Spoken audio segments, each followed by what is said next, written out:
Good evening, everyone. I'm Christiane Amanpour, and welcome to our program. Tonight, we look at body image and the way we're portrayed in magazines and advertising. It's common practice around the world for photos to be retouched. It usually involves an attractive model who loses a few centimeters off her waist or a few wrinkles here and there. Sometimes her neck grows longer. But you can also find slimmed-down versions of political leaders. For instance, French President Nicolas Sarkozy 3 years ago. His so-called love handle seemed to melt away thanks to retouching. But is the search for perfection on the printed page inspiringly aspirational, or can it be harmful? One French lawmaker is taking a stand. CNN's Jim Bitterman reports from Paris. It's a fairy tale world, airy and elegant, full of beauty and grace, where it's hard to mistake designers' dreams for reality. But a French legislator is concerned young ladies just might. With 2 teenage daughters of her own, Valérie Boyer worries that the fashion industry bombards people with images that may encourage anorexia.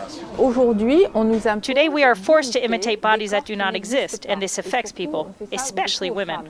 Madame Boyer has drawn up legislation that would require all photographs which have been retouched to be labeled as such, which would mean, French fashionistas say, that 99% of fashion photos would carry the disclaimer.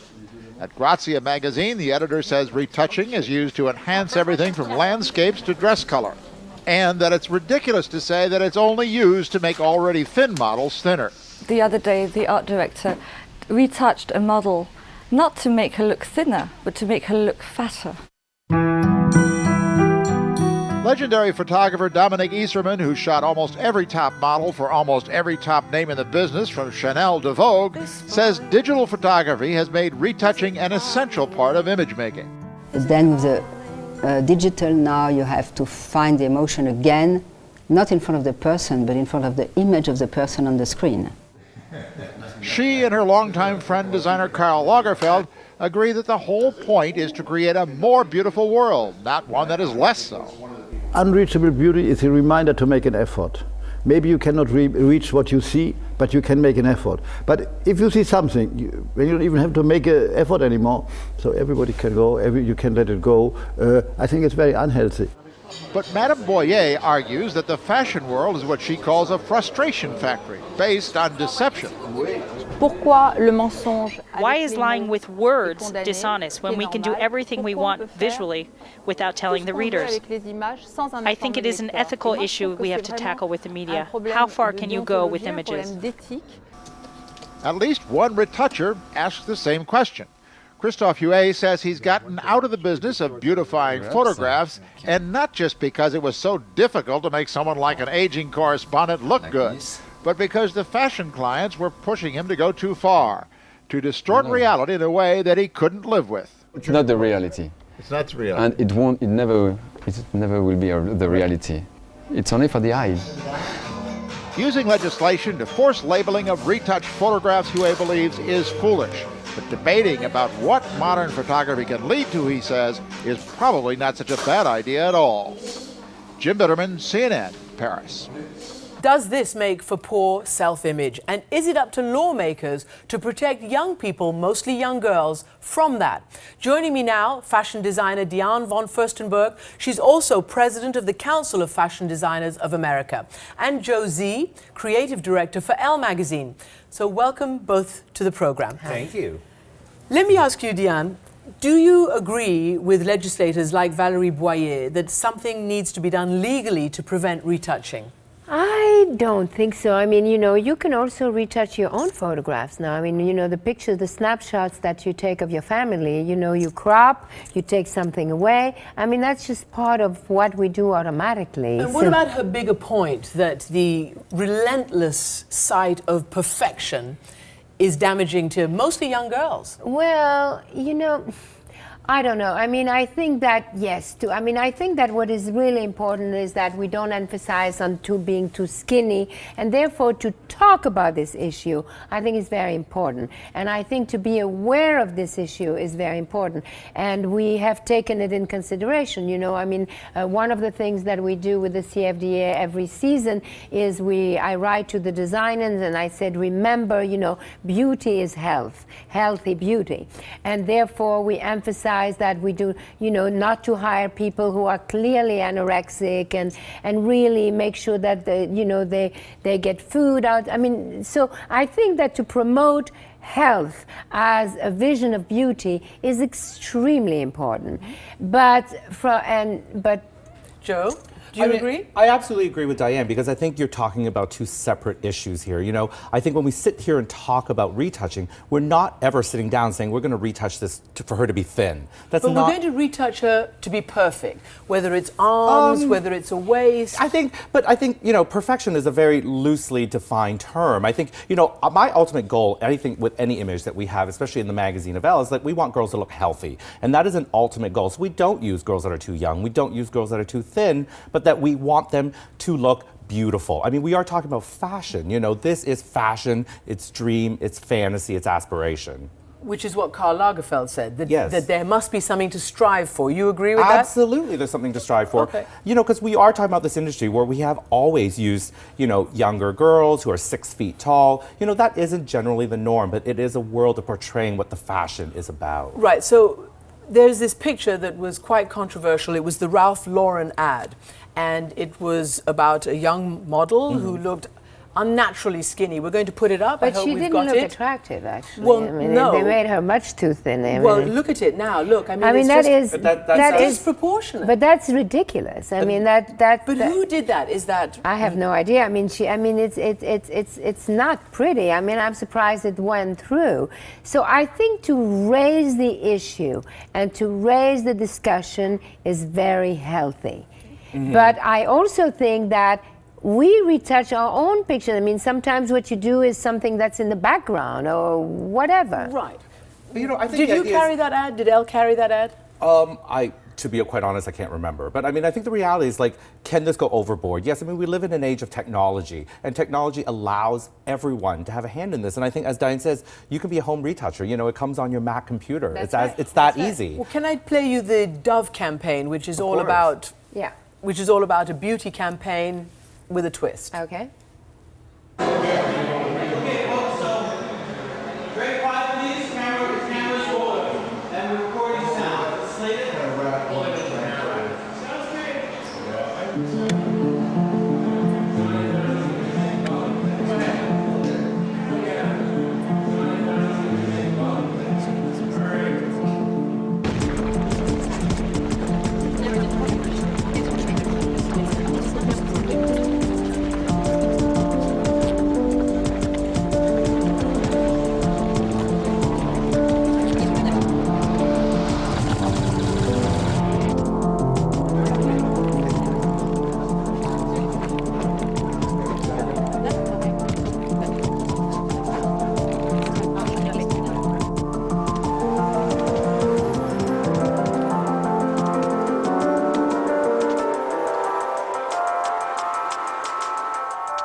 So that is very directed and very deliberate to say that our perceptions are distorted because of those kinds of distortions. I mean, the most obvious distortion was raising the neck a few centimeters. Which we all would love to do. Sure, sure we would. But is it appropriate? And I tell you why I ask you. Right. Because according to these Dove campaign statistics, only 2% of women describe themselves as beautiful. 63% strongly agree that society expects women to enhance their physical attractiveness. And it goes on and on. I mean, these sort of statistics, these feelings that women have are promoted by that kind of thing. I believe that, like, you know, you have to understand that also retouching isn't a new concept. This has existed way back into the 50s. You know, pictures you've seen of Marilyn Monroe, they were retouched, albeit by hand in a different way. You know, things have existed. One of my first jobs was with Richard Avedon, and he was such a master of this. You know, he could cut up arms and legs and hands and move them around in a picture, but it wasn't really to make the girl's body No, in image case be of unattainable. Certainly not. It was really about finding a beautiful picture and, you know, a way to portray fashion in a way that was really beautiful. Well, do you think one's got away from that than the attempt to portray beauty, and it's become much more an attempt to portray a certain figure and a certain body image? You know, I believe, I mean, my whole philosophy in life and in my work and everything is to enjoy the woman that you are and to believe in it. And I'm one of the few women I know of my age who has not done anything in terms of Botox and blah, blah, and this and that, because I really believe that I'd rather be me, because the more I will try to enforce other things, I will then, that will make me more insecure and not more secure. Well, what about age in advertising, age on the catwalk? I mean, here you are, a splendid example of a woman of a certain age, Right. Proudly so, Right. and yet your models are definitely reed thin and very, very prepubescent. Yes, but it is, you know, because that's what you do. You use, you know, pretty young models, but it doesn't mean, by no means, that, you know, that you have to be perfect. What you have to do is believe in yourself and like yourself, and so I think I am glad this happened, because to want to be too thin or too perfect is not something to achieve. So I think the conversation is great, but I think that, as it says, retouching has always happened, even in painting. And Joe, actually, we're talking about, do women want to reclaim their real image? But I've heard that many of the models or actresses or ordinary people who are interviewed absolutely want to be retouched in their magazine profile. Well, I mean, I think people want to look the best that they could absolutely look. And I mean, I think even if it's not really them.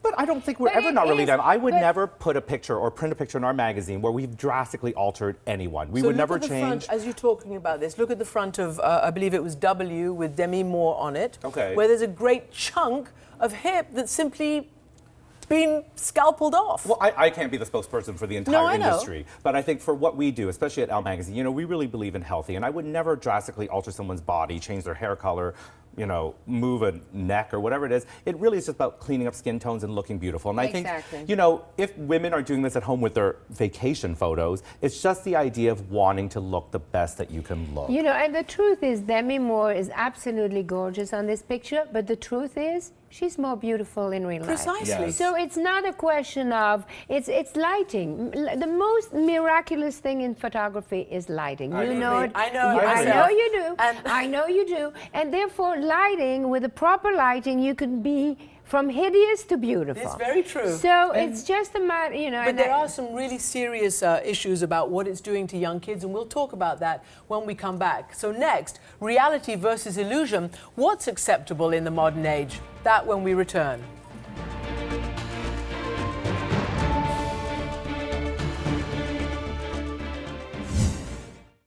The last time you saw me standing up naked, I was in my 40s.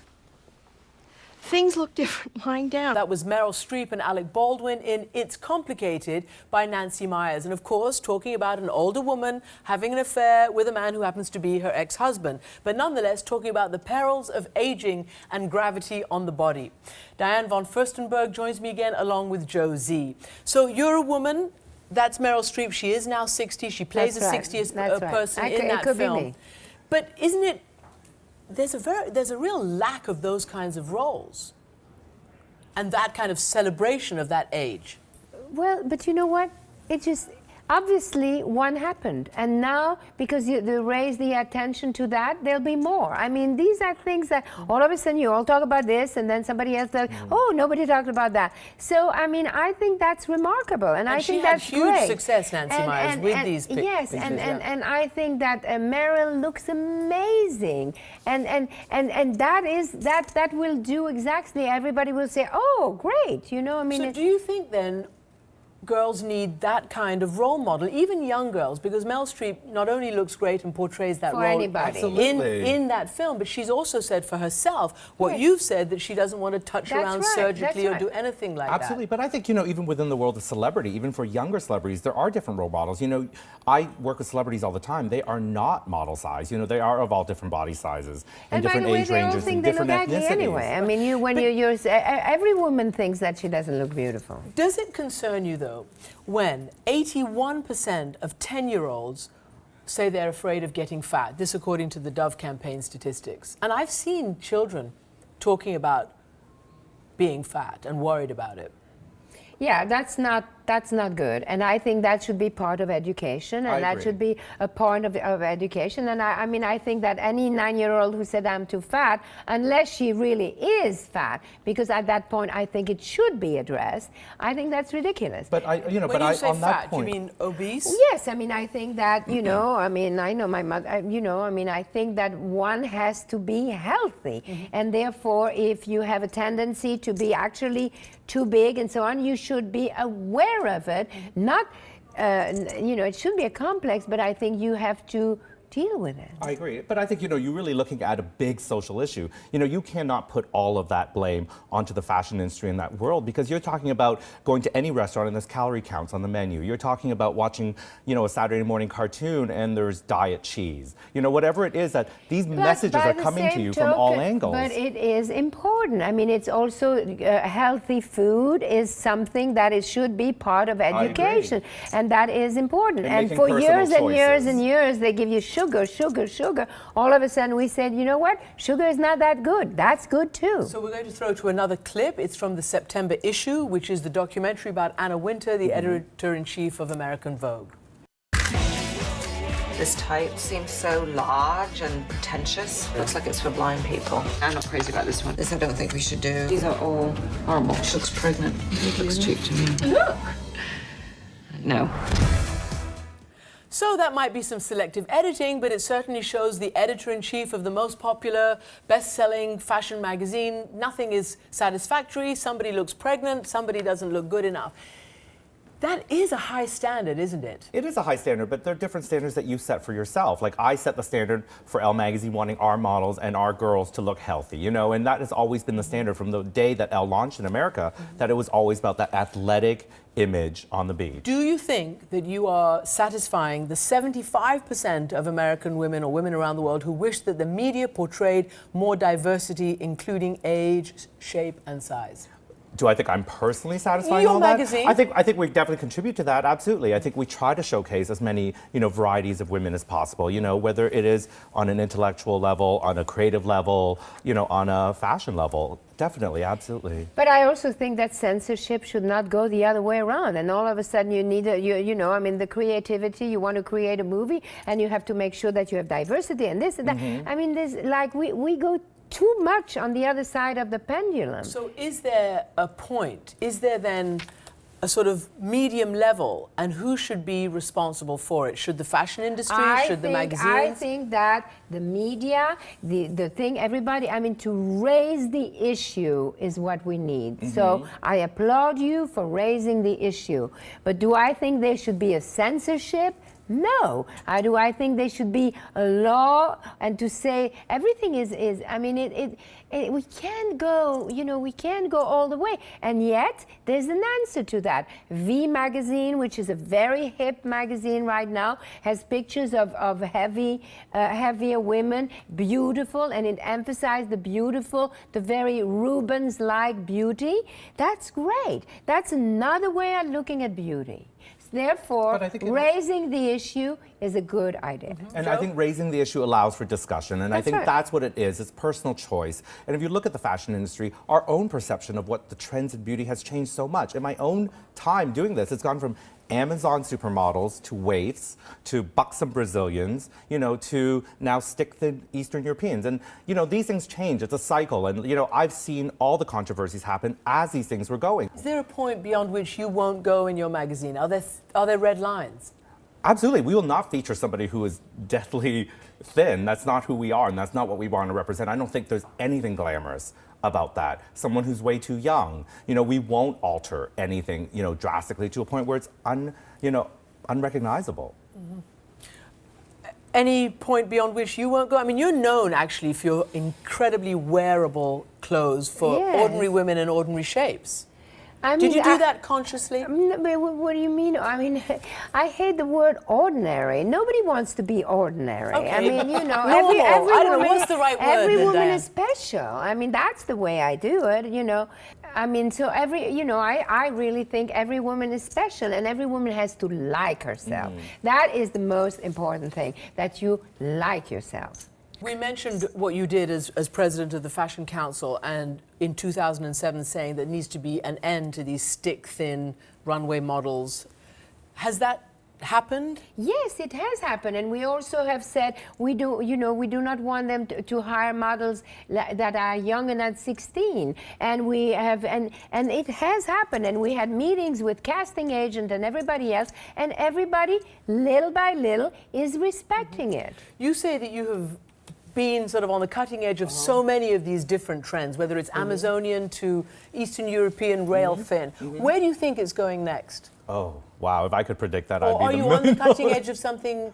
You know, I really think there is actually that return to that athletic body. And I think if you really look at these great girls that even dominated the page of what Elle was when it launched, it was about the Rachel Williams, the Ashley Richardsons, that were the strong, you know, healthy athletic girls. And I think there is actually a real draw to that right now. At least that's what I feel like it's going towards. And I also think that there will be a return or looking a little bit more real. Yes. Okay, who do you think right now in the public sphere is the realest, most public, healthy-looking woman role model? But it's not about healthy. I mean, I think that, for example, Meryl Streep in this movie, that will do a lot. That will do a lot for people. And when very often now you walk into a room and you see a lot of modified faces, and all of a sudden you see one of them that is not modified, and for some is that a euphemism for non-surgical? Whatever. And all of a sudden, somehow, there is an attraction to that. And fashion is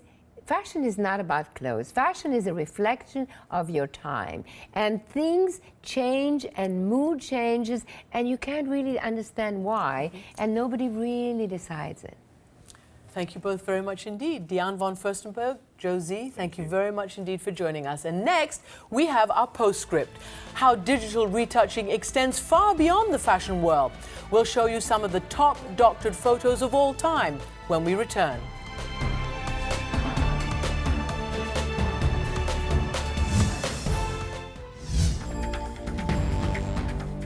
Now our postscript, continuing our focus on retouching photographs. The process may seem like a modern art, but photographers have been manipulating images since the 19th century, and it's not always just about beauty. This iconic portrait of the US President Abraham Lincoln from the 1860s is a composite of his head and someone else's more athletic body. Hitler had his propaganda minister, Joseph Goebbels, airbrushed out of this photo after Goebbels fell out of favor in the late 1930s. And in 2008, Iran added an extra missile to this picture, take a look, after one of them failed to launch in a test firing. So as you can see, photo manipulation is about power and politics, as well as about beauty and bodies.